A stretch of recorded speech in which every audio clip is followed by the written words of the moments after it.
नमस्कार आप सभी को।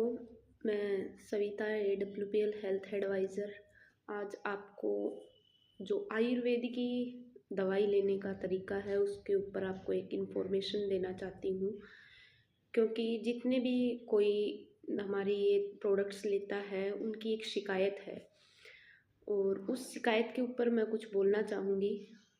जैसे वो लोग बोलते हैं कि हमें जो दवाई ले रहे हैं, प्रोडक्ट्स ले रहे हैं, देसी दवाइयाँ आयुर्वेद की, उसके साइड इफ़ेक्ट्स दिख रहे हैं। साइड इफ़ेक्ट्स मतलब साइड इफ़ेक्ट होते नहीं हैं प्रोडक्ट्स के, लेकिन हम उनका लेने का तरीका गलत होता है। जैसे कई लोग बोलते हैं कि हमें तो उसकी जैसे कोई प्रोडक्ट्स लिया है, उसकी डकारें आ रही हैं, ढकार आ रही हैं, उसकी दिख रहा गले में ऐसे महसूस हो रहा है कि हमने वही चीज़ ली है। देखिए, आपको मैं एक बात बता दूं। पहली बात तो आयुर्वेद खुद ये बोलता है कि 90 दिन तक लगातार हमें कंटिन्यू वो दवाइयाँ लेनी पड़ती हैं, तब जाकर जो देसी चीज़ें होती हैं, आयुर्वेद होता है, वो उस बीमारी की जड़ पर वर्क करता है। दूसरी बात ये कि हम जो खाने का तरीका, दवा लेने का तरीका वो गलत इस्तेमाल करते हैं। जैसे हमने अभी चाय पी, जस्ट चाय पीते ऊपर दवाई ले ली, या दवाई लेते ही ऊपर से चाय पी ली।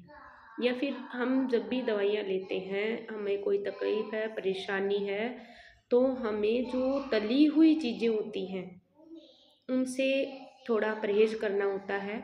उन चीज़ों को ये नहीं है कि दवाई के ऊपर ले लिया, दवाई के साथ ले लिया, हमें ज़्यादा मिर्च, तली हुई चीज़ें, ऐसी चीज़ों से परहेज़ करने पड़ते हैं। सबसे बड़ा इफ़ेक्ट है इस बात का कि जो हमें डकारें आ रही हैं दवाई लेने के बाद या उसके जैसा फ़ील हो रहा है, तो आप जो दवा लेने का तरीका है वो बदलिए। जब भी आप दवाई लेते हो, उस इंसान से, सामने वाले से आप उसका तरीका पूछिए।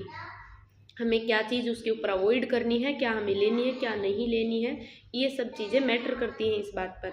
इसलिए हमें हमारी दवाई लेने का तरीका है वो बदलना होगा, तभी हमें उस चीज़ का अच्छा और 100% रिजल्ट विदाउट एनी इफ़ेक्ट या डिसइफ़ेक्ट के मिलेगा। धन्यवाद।